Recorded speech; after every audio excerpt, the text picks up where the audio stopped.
It felt like my friend was gone, only an imposter left in his place.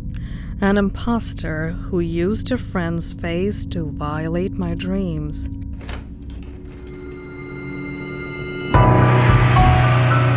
Hey, spooky siblings.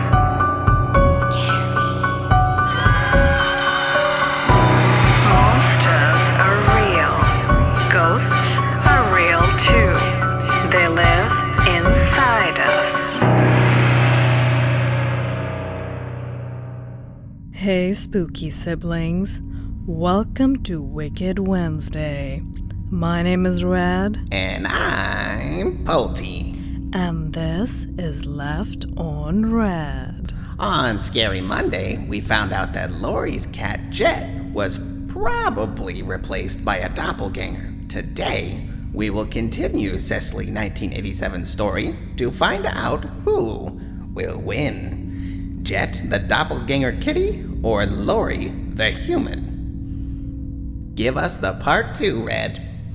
When I woke up in the morning, I was still perturbed by my bizarre and suffocating dream. Maybe that's why I began to get paranoid about my cat. As ridiculous as the notion was, I still was very shaken up. Things only got stranger from there. The same dream occurred every night. Sometimes I could speak, sometimes I could not. But the dark figures would return to chant. Jet would sit atop me, stealing my breath. During the day, Jet was completely aloof and stoic.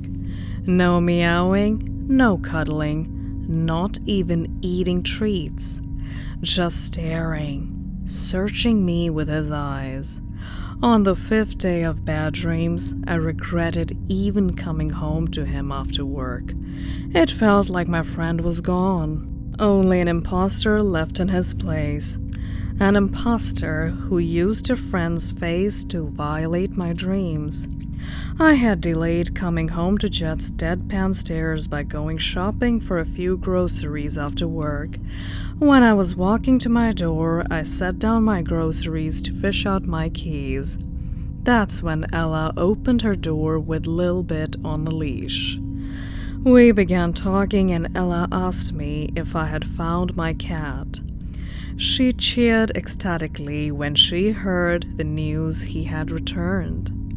She then looked at me questioningly when she saw my sour reaction. When she asked me why I seemed sad, I froze. I did not know what to say because I didn't really know what was going on myself. She must have seen my reaction and offered me to come over for a coffee. I gladly took it. More time out of my apartment. More and more I was beginning to like Ella. Her coffee was strong and taken dark, a neighbor after my own heart. We began chatting and I soon realized Ella was the information broker for the whole apartment complex. Weird stuff has been going on, Glory. Ella explained over her coffee mug. First the murders, then our apartment being broken into. I almost choked on my coffee. What murders? How do you not know? Ella asked incredulously.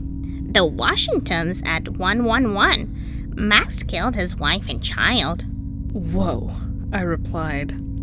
I did not know any appropriate reaction to news like this. They had been here for 20 years. Max is an engineer. His wife, I think, was a teacher. Their little boy was 16 now. Did they say why he did it? Ella scrunched her nose. It was ghastly in all the papers. He told the police they were imposters. Just came home and freaked out and killed them with his bare hands. They found him in the parking lot covered with blood, waiting for cops. The poor boy and wife must have fought back because Max was in the hospital for a while. I sat down my coffee. This morbid talk was making me feel worse. I had been over for about an hour anyways. I had to go back home eventually. I told Ella good night, and she invited me to stop by any time.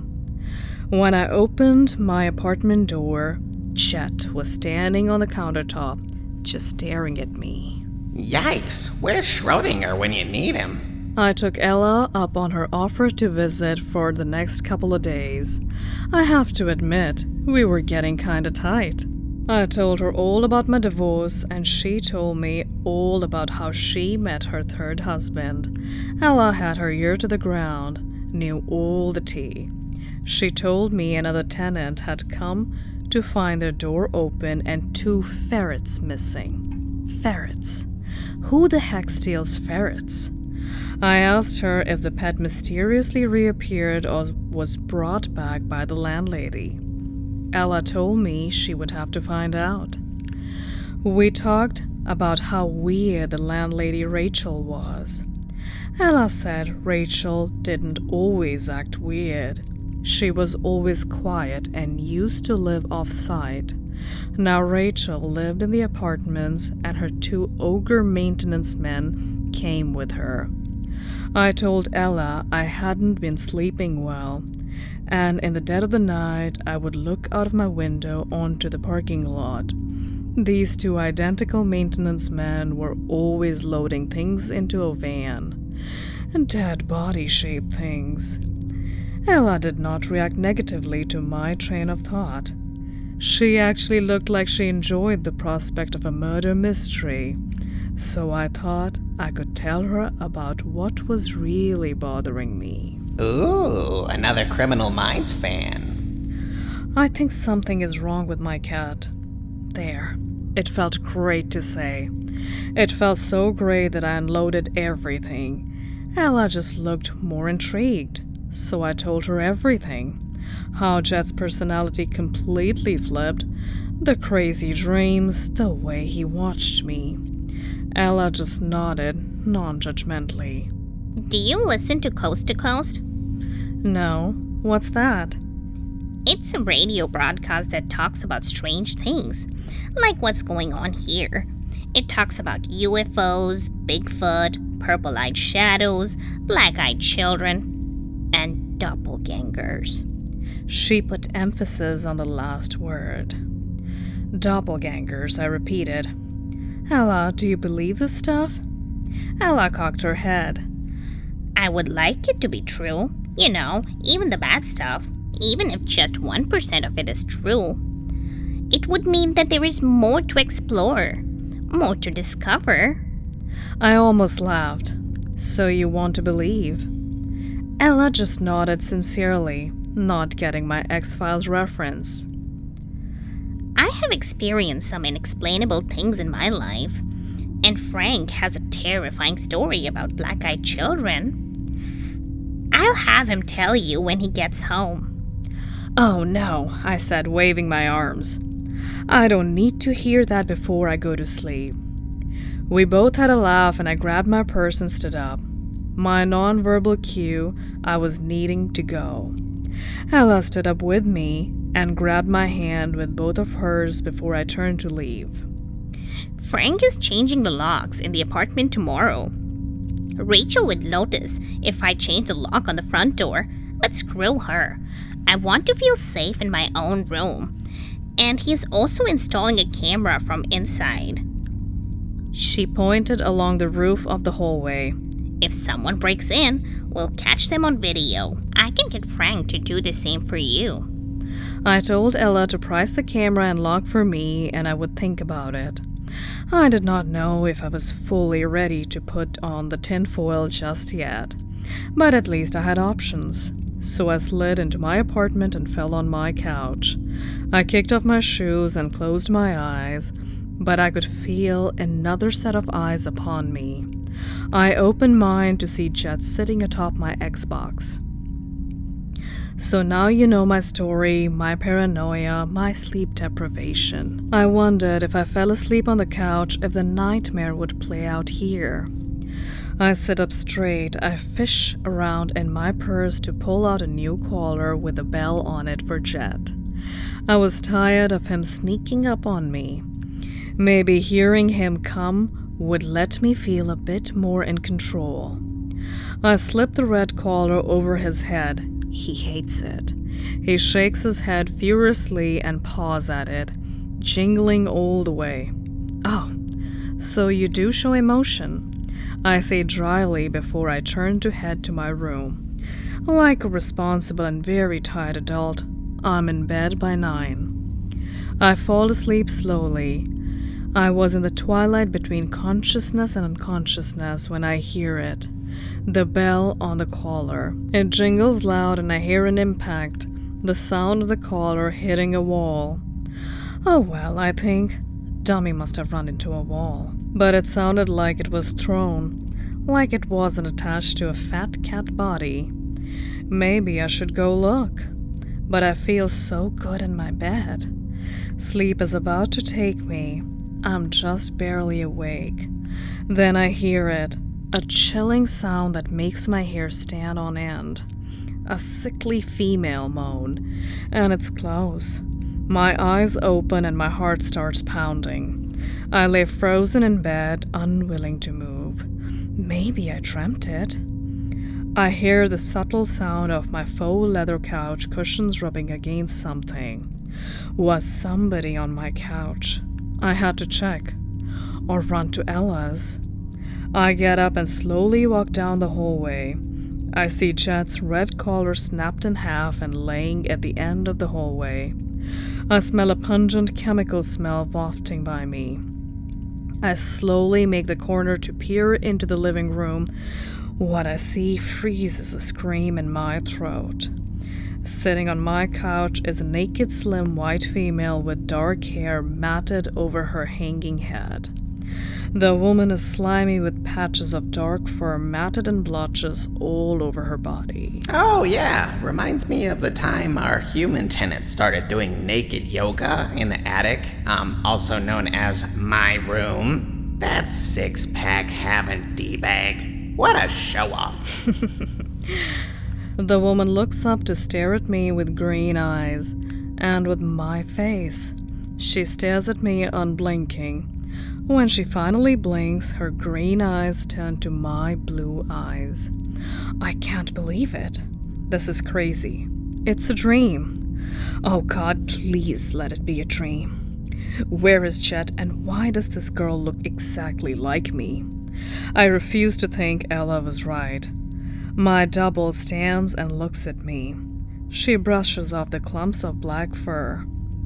She stares at me, then looks down at herself. Stares at me, then down at herself, comparing my body to hers. What are you? I demand. She looks at me and copies my facial expression, an expression of terror. What are you? She repeats back to me in a low pitch. What are you? She says in a slightly higher voice. She smiles and perfectly parrots back to me. What are you?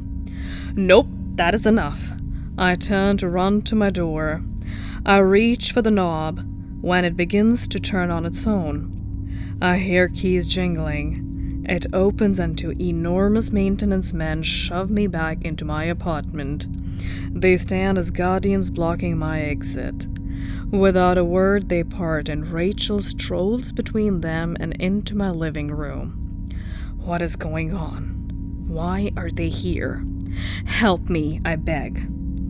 Help me, copies my doppelganger. Rachel smiles and turns to nod approval at my copy. I begin backing away from all of them towards the far corner of my living room. I'm glad you matured so quickly, Lori. Rachel chimes. Thank you, mistress, my copy replies. The copy points at the ground and says excitedly, We can use the carpet she already has here. Yes, good. Rachel replies. She turns to the twin giants and says coldly, Put her down. Run for your life, Glory! Run! It's Lori. Oh, yeah.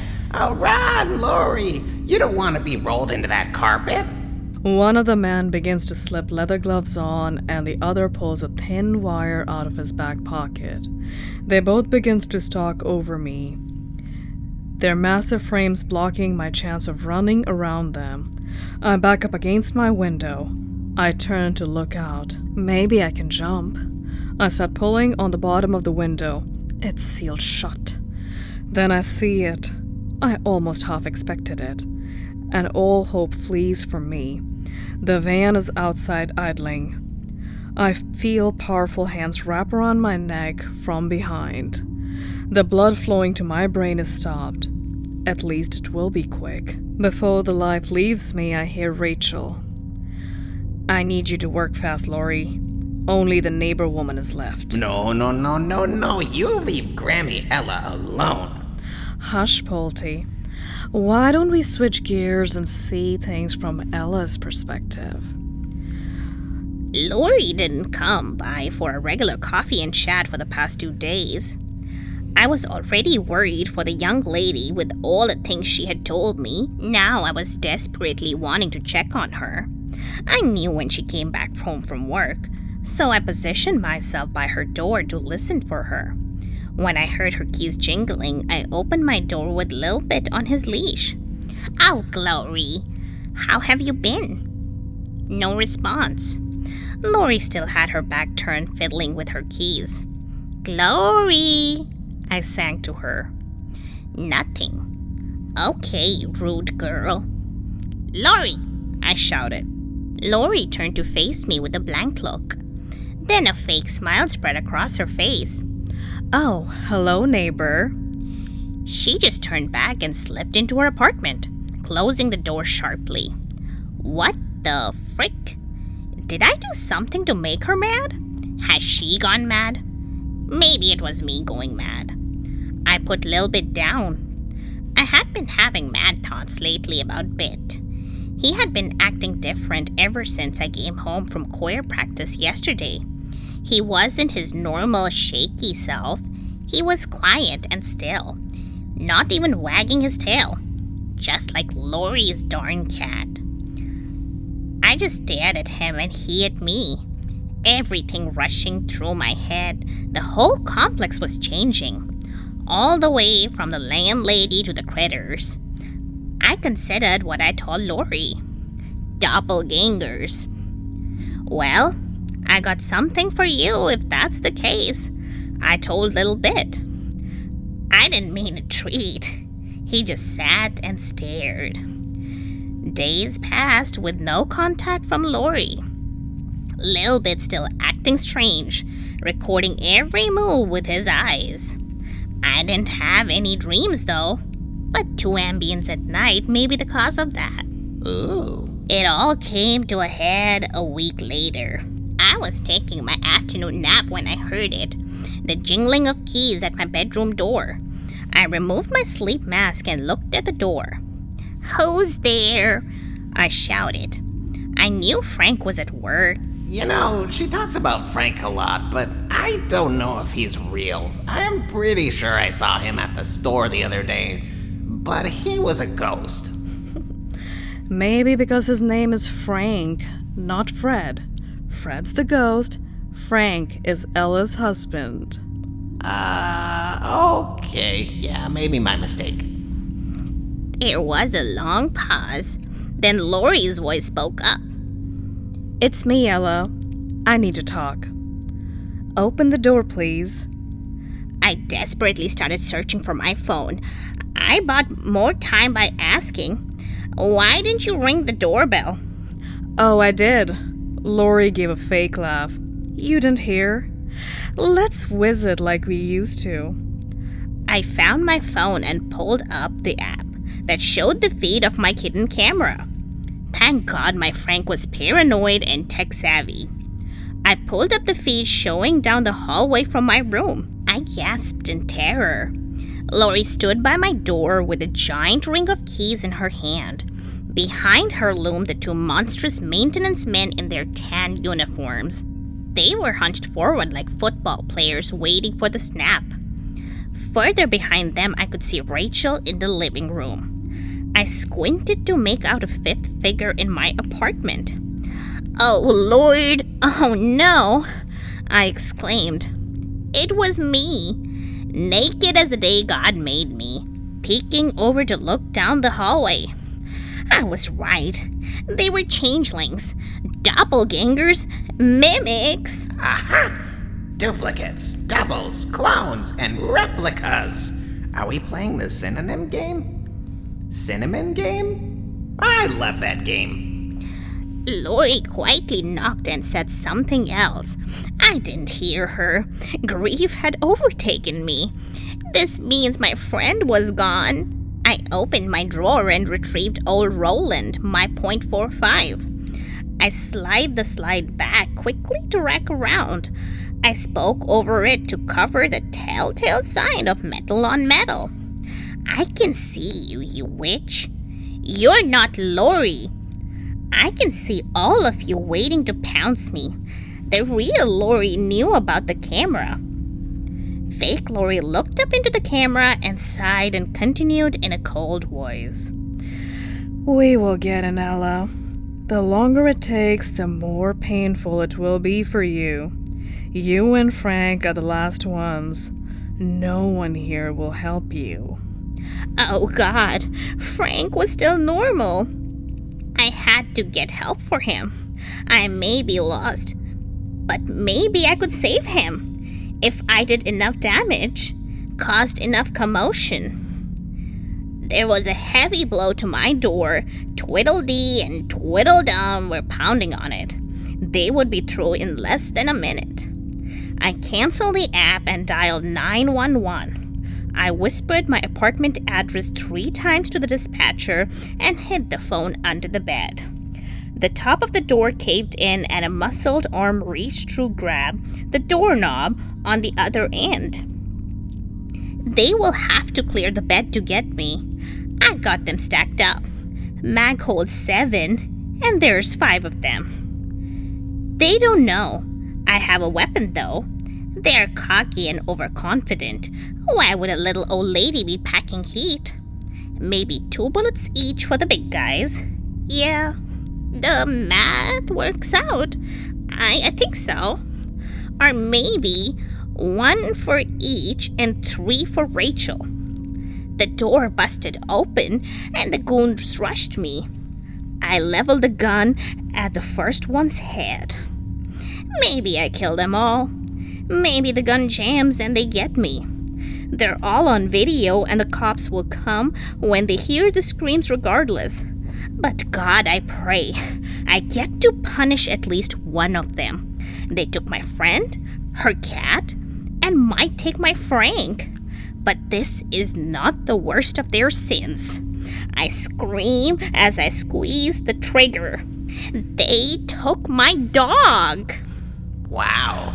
Hell hath no fury like a doggo mama scorned. And that was Wicked Wednesday. My name is Red, and this is Left on Red. If you like this video, don't forget to like and subscribe, and press the bell notification button so that you get notified every time Polty and I upload a new video. Until next time.